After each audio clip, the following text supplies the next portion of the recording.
Hi there, Harvest family. Coming to you today from the office again. It's here on Thursday afternoon. If you remember Thursday afternoon, that was the day of the deluge. Tried to find a place in the office where the noise of the rain on the roof, which is great for napping, but not so good for recording. Tried to find the quietest place, and it ended up being here in the upstairs conference room, which ironically, right in front of the picture of Noah's Ark. I did see the geese lining up 2 by 2 out there, but I think they do that anyway. But anyway, here we are today. We're in the 3rd chapter of the book of Joshua.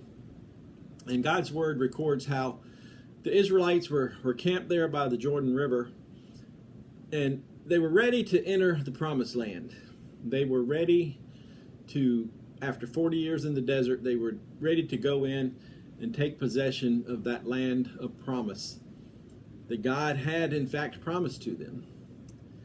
And the last half of chapter 3 records how God had miraculously caused the waters of the Jordan River, which it kind of parenthetically states, oh, by the way, the Jordan River is at flood stage at that time.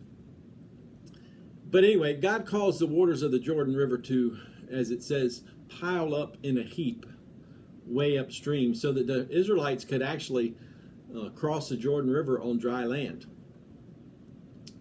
But the day before they were to cross, Joshua told the people to consecrate or sanctify. In one version I found even says purify yourself. Now, I don't believe that the Israelites had alcohol wipes or Purell or hand sanitizer or anything like that for their purification or consecration process. And in fact, really, it was more of a purification and consecration of the heart. Even though there were some very specific instructions with respect to the physical aspects of the purification. But Joshua told the people to consecrate yourself, for tomorrow the Lord is going to do amazing things among you. The leaders and the officials or the officers of the tribes of Israel had been through the camp, and they told the people back up in verse 3, they said, when you see the ark of the Lord, the ark of the covenant of the Lord, which of course represented God's presence, represented God's leadership. He said, when you see the ark of the covenant of the Lord your God, and the Levitical priest carrying it, you are to move out from your positions and follow it.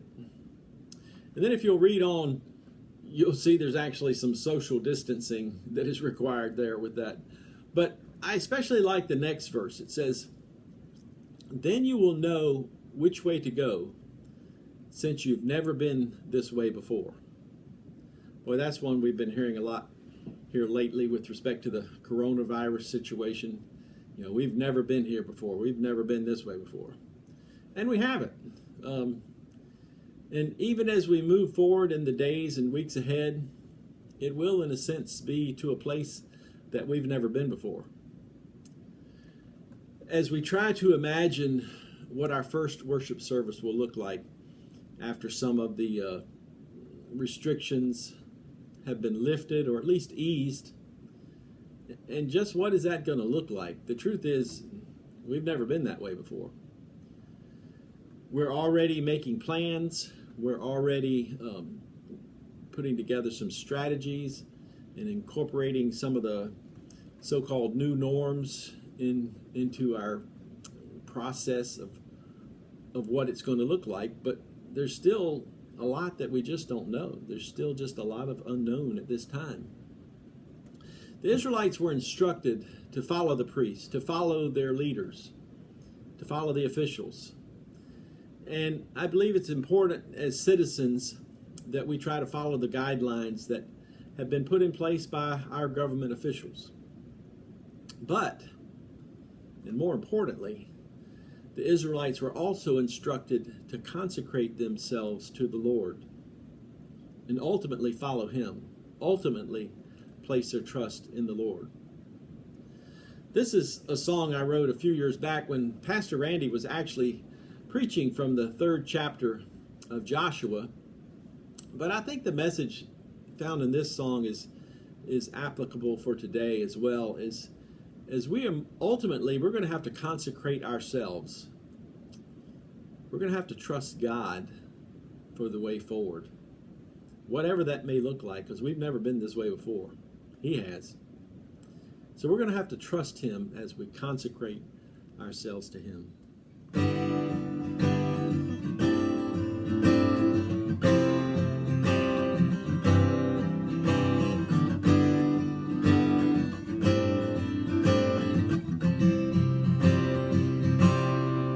We are standing here where you have led us, O Lord, and we're oh so near to our home. You have brought us to this place by your mighty hand, and your mercy and grace will lead us on. Lord, your goodness is revealed every day. In your will we are blessed as we obey. So we come before you now with grateful hearts. We confess we can't see how, we know you'll make a way. So we consecrate ourselves to you. Lord, any hindrances now please remove. We are ready, Lord, to follow through, trusting you.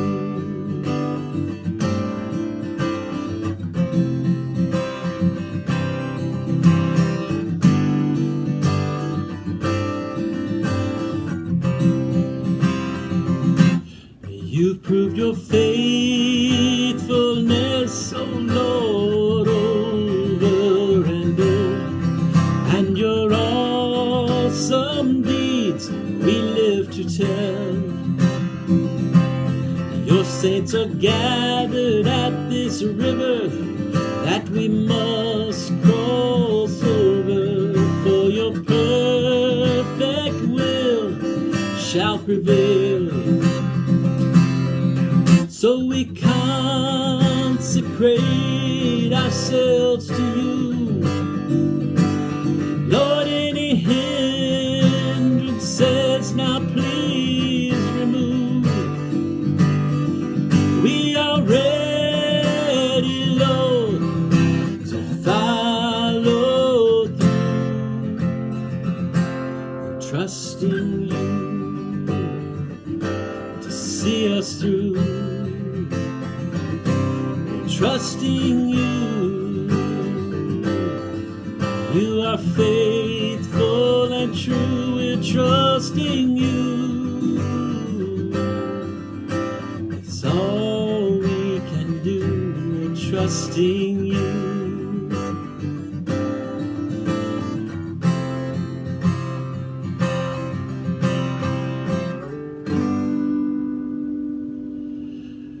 Again, Harvest family, stay well, be blessed. We will see you soon.